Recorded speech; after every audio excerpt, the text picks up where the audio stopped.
Assalamualaikum warahmatullahi wabarakatuh. Perkenalkan, nama saya Andini Azara dengan NIM B1B1230016.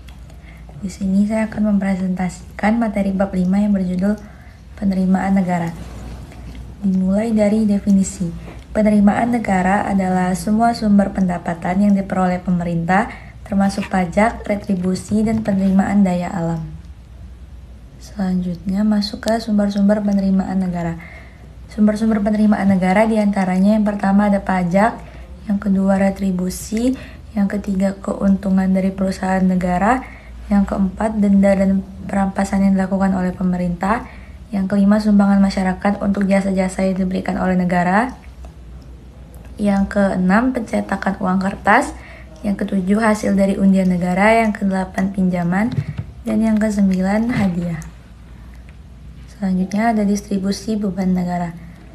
Di antaranya ada Smith-Canons dalam mendistribusikan beban negara, atau dengan kata lain karena kegiatan negara sebagian besar dibiayai oleh penerimaan dari pajak, maka berarti ada masalah bagaimana pengenaan atau pembebanan pajak kepada wajib pajak.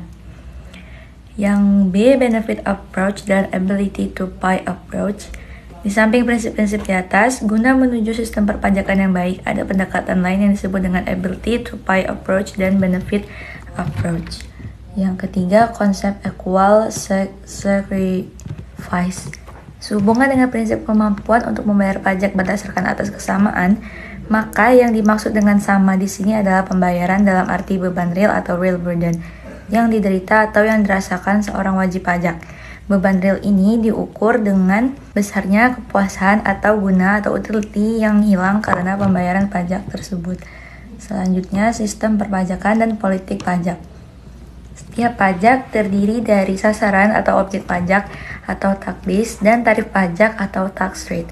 Objek pajak adalah segala sesuatu yang dapat dikenai pajak yang dapat berupa penghasilan, barang, kekayaan dari juga perpindahan hak milik atas barang.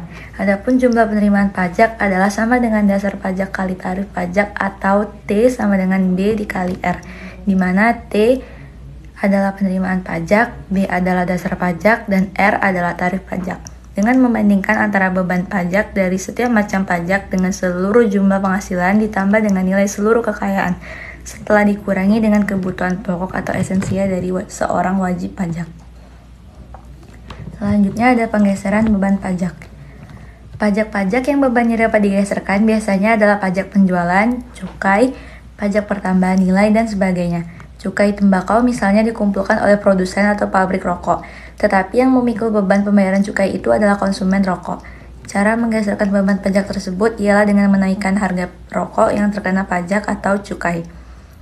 Proses pergeseran pajak dapat diperinci dalam 4 tahap, yaitu tahap ke-1, beban pajak terletak pada orang wajib pajak yang mengadakan perhitungan pembayaran dengan negara.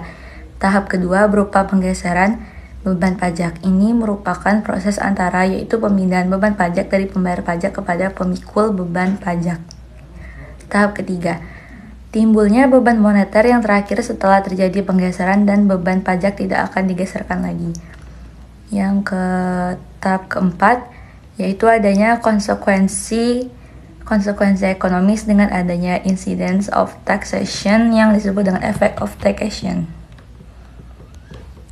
Jadi kesimpulannya adalah penerimaan negara terdiri dari berbagai sumber termasuk pajak, retribusi, keuntungan dari perusahaan negara, dan pinjaman. Pajak menjadi sumber utama yang memiliki fungsi ganda, yaitu sebagai pendapatan dan alat pengatur ekonomi.